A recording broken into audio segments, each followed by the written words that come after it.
সকলকে শুভ সন্ধ্যা।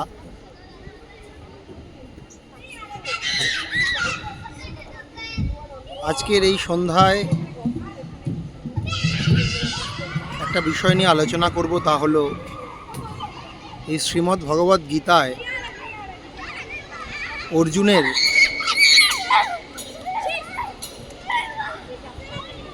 একেবারে শেষে গিয়ে কি উপলব্ধি হয়েছিল এবং তা কেন হয়েছিল। আমরা জানি যে শ্রীমদ্ ভগবদ্ গীতায় 18টি অধ্যায় আছে। তার মধ্যে একেবারে যে শেষ অধ্যায় মোক্ষ যোগ, সেখানে অর্জুন 73 নম্বর শ্লোকে কি বলছেন?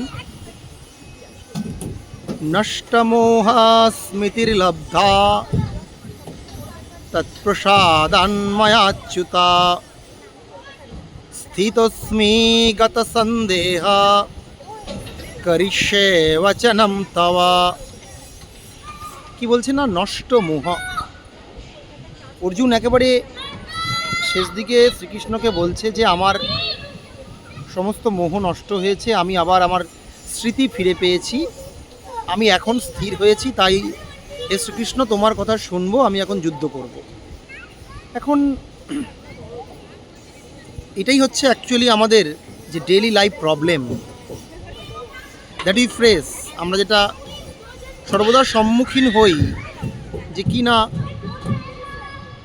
অর্জুনের এরকম অবস্থা কিন্তু যে আগে হয়নি তা নয়। অর্জুন মোহগ্রস্ত ছিল। অর্জুন একেবারে শেষে গিয়ে বলছে আমার এতক্ষণে মোহ নষ্ট হয়েছে, আমি এখন আমার মেমোরি যে লস হয়েছিল তা আমি ফিরে পেয়েছি, আমি আমার স্মৃতিকে ফিরে পেয়েছি। একবার ভেবে দেখুন তাহলে এই অর্জুন ঠিক কুরুক্ষেত্রে যুদ্ধের আগে কতটা লম্ফজম্প করছিল। কি বলছিল যে না, আমি একেবারে কৌরবদের হারিয়ে দেবো, একাই আমি যুদ্ধ করব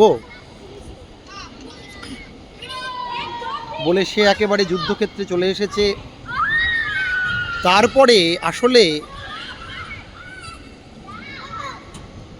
আমরা শুনতে পেয়েছি অর্জুনের গলায়, অর্জুন বিষাদ যোগে তার কীরকম বিষাদ বা ফ্রাস্ট্রেশন এসেছিল, এবং তারপরে বিভিন্ন ফেজ, সাংখ্যযোগ, কর্মযোগ বুঝতে বুঝতে তবুও যেন অর্জুন আর ঠিক স্থির হতে পারছে না, অর্জুন স্থিতপ্রজ্ঞ হতে পারছে না। অর্জুনের মনে নানান প্রকার সংশয় উৎপন্ন হচ্ছে। অর্জুন একেবারে শেষে গিয়ে বলছে আমি এতক্ষণে স্থির হয়েছি। খুব কঠিন আসলে। আমরা ভাবি যে আমরা সব করে ফেলেছি, আমাদের সমস্ত সমস্যার সমাধান হয়ে গেছে। বাস্তবিক আজকের এই সন্ধ্যার আলোচনায় সত্যি এটা খুব আলোচনার বিষয়। বাস্তবিক পক্ষে এই ধরনের যে বোধ, এই ধরনের বোধে উপস্থিত হওয়া তা এতটা সোজা নয়, তা খুবই কষ্টের। আসলে আমরা ভাবি আমাদের সব অহংকার চলে গেছে, দুঃখ চলে গেছে, কষ্ট চলে গেছে, খুব আনন্দে আছি, কিন্তু জীবনের ঘাত প্রতিঘাতে এই যে 17টি অধ্যায়, তা হলো আমাদের জীবনের বিভিন্ন ফেজ, আমাদের বিভিন্ন পর্যায়। এই জন্যই শ্রীমদ্ ভগবদ্ গীতা এতটা প্র্যাকটিক্যাল, এতটা সর্বজন গ্রাহ্য, সর্বমর্মস্পর্শী।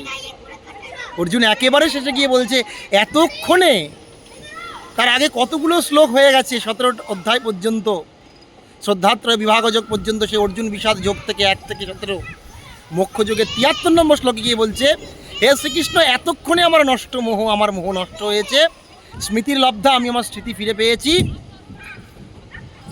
আমি অষ্টম স্মৃতির লব্ধা। এটা তোমার অনুগ্রহে তুমি আমাকে বুঝিয়েছো অ্যাকচুয়াল লাইফটা কি। জীবনটা তো সোজা নয়, জীবনের অনেক ঘাত প্রতিঘাত থাকে, আমরা ভাবি আমরা সব জয় করে ফেলেছি, তা নয়। অর্জুনের মতো মহাবীর, তাকেও এতটা পথ হাঁটতে হয়েছে, জীবনের এতটা পথ অতিক্রম করে অর্জুনকে বুঝতে হয়েছে যে আমি এতক্ষণে আমি আমার ঠিক জায়গায় উপস্থিত হয়েছি। তাই বলছে আমি এতক্ষণে স্থিতস্মি গত সন্দেহ, আমার সন্দেহ চলে গেছে। সন্দেহ মানে দ্বন্দ্ব, এ দ্বন্দ্ব যায় না, মনে হয় দ্বন্দ্ব চলে গেছে, এবার আমি এটা করব, ঠিক করব, আবার দ্বন্দ্ব ফিরে আসে, এটা করব কি করব না, এই do or not to do, conflict, দ্বন্দ্ব, কনফিউশন আমাদেরকে চিরকাল আবদ্ধ করে রাখে, আমাদেরকে চিরকাল দুঃখ সাগরে নিমজ্জিত করে। এতক্ষণে অর্জুন বলছে আমি স্থিতস্মি গত সন্দেহা, এবার আমি তোমার বচন পালন করব। আজকে এইটুখানি আপনাদের সঙ্গে আলোচনা করার ছিল। সকলকে নমস্কার, সবাই ভালো থাকুন, সুস্থ থাকুন,